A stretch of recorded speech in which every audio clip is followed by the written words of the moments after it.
It's probably no surprise that when dealing with someone difficult, it can be really frustrating. It can cause anger, anxiety, annoyance, argument, just cause someone to lose their peace. Yes, medications and therapy can be helpful to help someone through the suffering or dealing with somebody who is difficult, but I have a confession to make, even as a psychiatrist. I don't really believe that that's always going to be the best approach. In fact, the best approach I've seen can be broken down into two simple steps.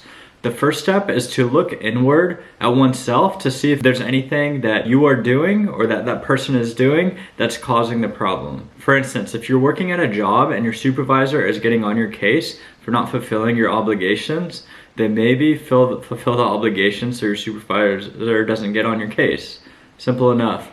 Or if you are a student and you live under your parents' household and they want you to obtain a certain GPA, try to achieve that GPA or even exceed it so your parents get off your back. So if you are doing those things and if you are not doing anything incorrectly and you're living a good life, then second, I would say pray and allow God to intervene. Looking into each of these steps a little bit deeper, first of all, by looking inward, it helps someone to change any of their negative habits or patterns that they may be doing, either consciously or unconsciously.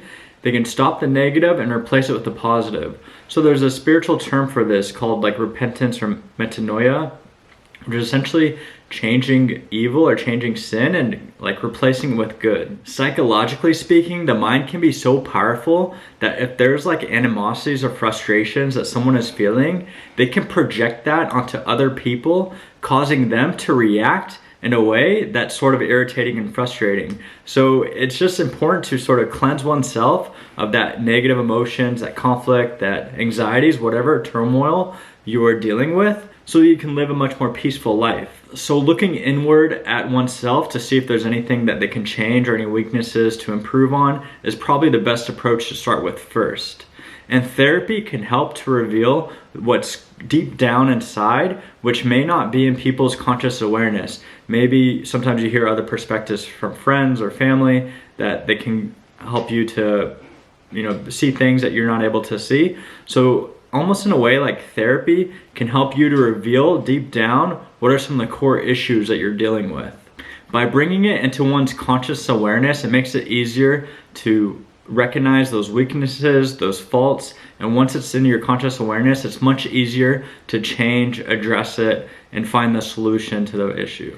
In Christian practice, confession to a priest is one way that can really remove the shame or guilt that may come from behaving incorrectly, thinking wrongly, doing bad deeds, etc. And once that negative stuff, those negative emotions, those negative feelings are removed out of someone's life, it's much easier to let God into someone's life to bring the goodness, the kindness, the gentleness, the good qualities that we're supposed to be living by. And that brings us to the second solution in that praying about it. Praying allows God to really get into our lives, to really touch our lives, to shape it and mold it how He sees fit. Will help guide us through these difficult circumstances, difficult people. Maybe He removes the people out of our lives altogether, or maybe He even changes them or modifies them in some way to where it just helps us deal with that person or those people better. Now, a biblical example that really shows this very well is David. And David and his interactions with Saul, we're going to talk a little bit about that. David was very talented, he was kind, he had a good heart, he loved God, he was faithful to God, he was very talented, he was a musician, poet, an all-around great human being. So it's these qualities that David had that he used to help others. In fact, he helped King Saul when King Saul was in distress. Also, he helped the nation of Israel. When the Philistines were attacking Israel and all Israel was afraid, David courageously stood up against them, battled Goliath, and won the battle against Goliath, and therefore scaring the Philistines away and saving the nation of Israel. King Saul became difficult to David after this time. He was jealous of David, he was angry at him, he did all he could to try to capture and kill him. He sent people after David, and when that didn't work, King Saul chased after David himself and did this numerous times. So how did David handle this difficult situation with King Saul? First of all, David ran away, he tried to avoid the conflict, and he looked inward at himself to see if he did anything wrong. And David, as we see in his psalm, many of the psalms he prayed when fleeing King Saul, he frequently says that he was blameless. He's not deserving of the treatment that King Saul is giving him.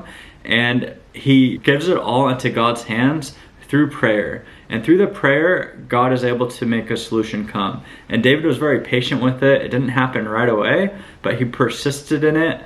Eventually the solution came. However, there were times when David tried to take the matters into his own hands. For example, King Saul was sleeping and David cut off the corner of King Saul's robe, and it caused David a lot of distress. And so David became in a lot of distress. He realized that he shouldn't have done this. King Saul is king. David should show him respect. He may not be perfect. He has his many weaknesses, but David should still show him respect and high esteem that the king deserves.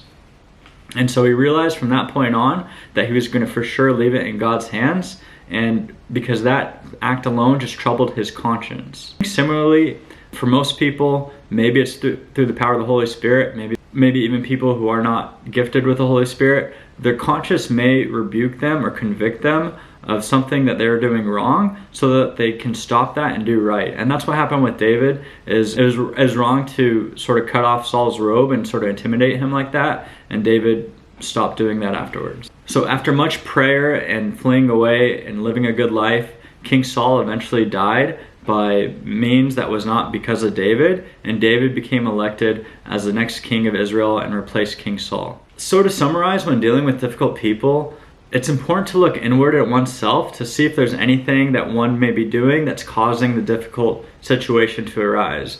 Sometimes difficult situations or people can come into our life to help us stop doing evil or bad deeds, or even to help us to do better deeds or make our good deeds more known to other people.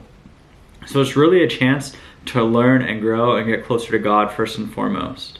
Yes, medications and therapy can help to ease some of the emotional, psychological symptoms that are happening, but not all the times is that going to be the only or the best approach. So first of all, after looking at one's inward self, making sure they're cleansed from all their faults and living a good life, pray to God, ask God to intervene, and I'm sure with enough time, patience, diligence, God will intervene in due time. And so the story about David and Saul is also a story about Christ versus the devil. So David acts as like Christ, and Saul is sort of the form of the devil, and it's just this notion of this relationship between good and evil, and Christ promises us through faith in his life and that he is God. Through the power of Christ, Christ will overcome the devil, overcome weaknesses, overcome struggles, difficulties, etc., so that people that believe in him can live a more holy, healthier, fulfilling life. So if you're going through a difficult time, maybe difficult people or circumstances, yes, medications and therapy may help, but repentance and filling oneself with God's grace and God's power is for sure the best way to deal with it. And so be sure to use all the resources you can in order to live a healthy and meaningful life.